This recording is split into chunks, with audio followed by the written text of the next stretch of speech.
እንዳያችሁ ያፌት ኤፍራታን አነቃት። ምክንያቱም ኤፍራታ እንግዲህ ተደብቃ ስለወጣች ናታን ጋር ሄዳለች ብሎ ስለቀና ኤፍራታን በጣም ነው ያነቃት በንዴት የተነሳ ቢሆንም ግን ከዛ በኋላ ተጸጽቷል። ኤፍራታ እንግዲህ በጣም ተቆጥታ ነበረ።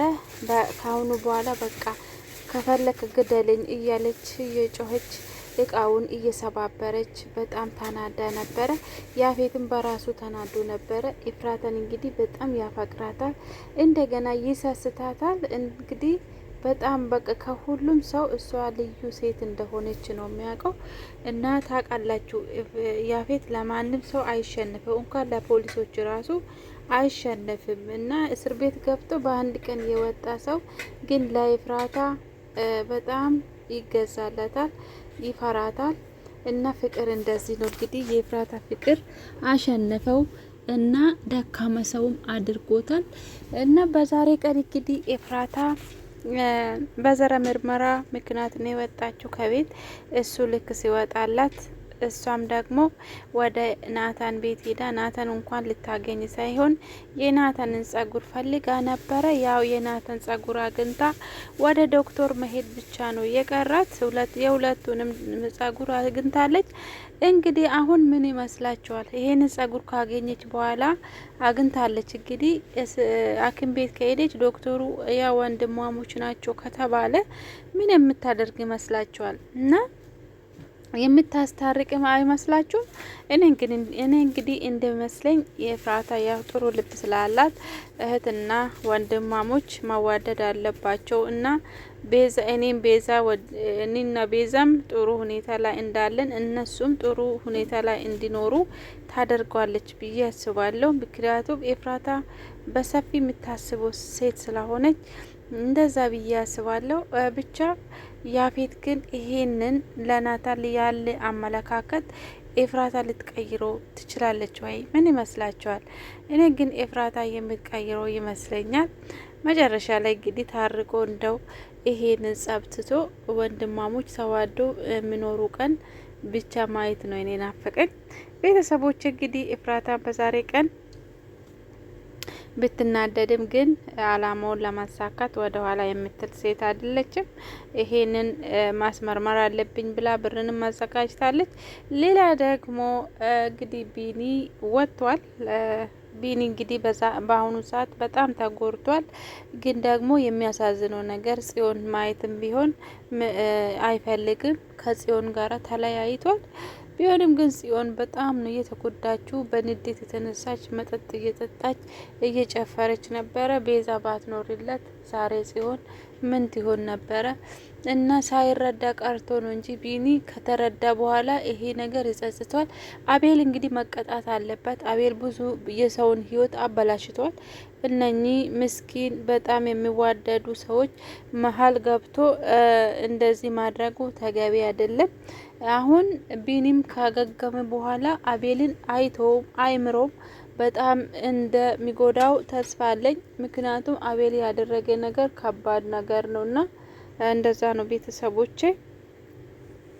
ከሁሉም በላይ ያሳዘነችኝ ገኒ ናት። ገኒ እንግዲህ አሁኑ ሰዓት እሷ ለሁሉም ሰው እናት ነበረች። ለሁሉም ሰው ለቤዛም፣ ለናታም፣ ለሁሉም ሰው በቃ እሷ በቃ ለሁሉም ጥሩ እናት ናትና በዛሬ ቀን እንግዲህ በድንጋጤ የተነሳ መናገርም አትችልም፣ መራመድም አትችልም። እሷ ብቻ ሆና እንባውን ታፋሳለች። ቢኒ ተመልሶ ሲመጣ በጣም ነው ደነገጠው። በሱ ምክንያት እንዲህ እንደሆነች ወድቃ ስለነበረ ሰው የሞት መርዶ ቢኒ ሞቷል የሚለው ነገር ስሰማ እንግዲህ ይሄ ነገር ያደረገችው ሉሊት ናት። አንድ ቀን ግን ሉሊት ማድረጉን ከሰሙ ሉሊትም አይምሯትም ብዬ አስባለሁ። እና ይሄን ማድረግ አልነበረባትም። ሆን ብላ ነው እንግዲህ ይሄን ነገር ያደረገችው። ታውቃላችሁ ሉሊት ከእንትን ችግር አለባት፣ ከገኒ ችግር አለባት። ገኒን አትወዳትም ከልጅነት ጀምሮ ስለምተዋወቁ።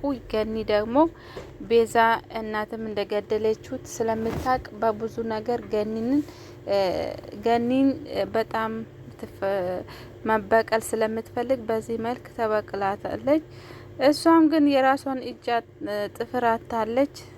በአሁኑ ሰዓት እንደፈለገችው እየወጣች እየገባች አይደለም። ሉሊትም ቤት ቁጭ ብላለች። ገኒም እንግዲህ እንደምታዩት ከዳጊ ጋራ ቤት ቁጭ ብላለች። አታወራም፣ እንትን አትልም፣ አትናገርም።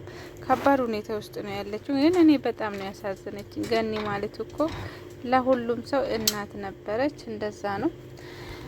ሄዋን ናት ደግሞ በጣም ያሳዘነችኝ። ሄዋን እንግዲህ እስካሁን እዛ ውስጥ መቆየት አልነበረባትም። ታሪኩ እንግዲህ ከሴቶችም ከምንም ጠበቅ አድርጎ ነው የያዛቸው። በዛሬ ቀን እንግዲህ ከሆነ ሰው ተሽጣለች። መጨረሻ እንዴት እንደምታመልጥም አይታወቅም። እንግዲህ ሰውዬ ሄዋንን መርጦታል። እሷ ግን ለማምለጥ መሰለኝ ሽንት ቤት ሄዳለሁ ያለችው። እንደዛም ሆኖ ታሪኩ ወዳው ነው የመለሳት እና እስካሁን መረጃ ያገኘችው አይመስለኝም። እዛው እያረረች ነው። ማን ይደርስለት ይሆን? ፖሊሷ ሄዋን ምን ነው ያ ጓደኛ ያ ፍቅረኛ የት ገባ? እንደው እኮ ከቆየው እንኳን ቦታው እንኳን ከጠፋባችሁ እኔን ፈልጋችሁኝ አገኙ ብላ ነበር አደራ ሰጥታ ነበር የሰሄደችው። ጓደኛም እንግዲህ ፖሊስ ነው እንደሷ። መቼም ያፌት ቢያቆሽሽሽ እንኳን ገላሽን አካልሽን ቢያቆሽሽ እንኳን እኔ ከነ ማንነትሽን ተቀብዬሽ ምስቴን አድርግሻለሁ ብሎ ቃል ገብቶለት ነበረ። ብቻ አሁን ደግሞ ቢደርስለት ጥሩ ነበረ። ሄዋን ይሄንን ህይወት ለሷ አይገባም። እዛ የሚሰቃዩ ሴቶችም ኤፍራታም እደርስላችኋለሁ ብላ ነበረ። ይሄ ትዳር ውስጥ የሚገባችው አንደኛ ይሄና ለናታን ስትል ነበረ። ብቻ እስኪ መቼ ነው ይሄ ነገር የሚያልቀው? ያፌት መቼ ነው የስራውን የሚያገኘው? የሰራውን የሚያጨደው መቼ ነው? እና በዛሬ ቀን እንግዲህ ናታንም የፈለገ ነገር ተሳክቶለታል። የሱ እቅድ እንግዲህ የያፌትን ደካማ ጎን ምን እንደምሰራ ምስጢሩን ለማወቅ ነበረ።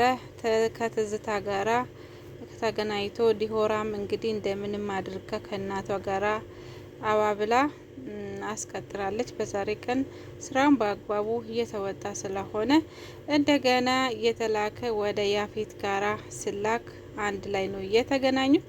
ያፌት እንግዲህ በጣም ስለደነገጠ የሚያወራ ነገርም አጥቶ አይኑን ፍጥጥ አድርጎ አይኔ ነው ወይስ የማን ድምጽ ነው እየሰማሁት ብሎ ደንግጧል። እዛ ላይ ናታን መገኘቱ እንግዲህ አስቡ።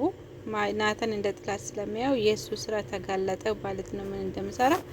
ትዝታና ያፌት እንግዲህ አንድ ላይ የሚሰሩ ስራ የህገወጥ ስራ ስለሆነ ይሄን ደግሞ የናታን ይሄ ነገር ማውቁ ደግሞ ለሱ አደጋ እንደሆነ ያውቁ በጣም ነው ደነገጠ።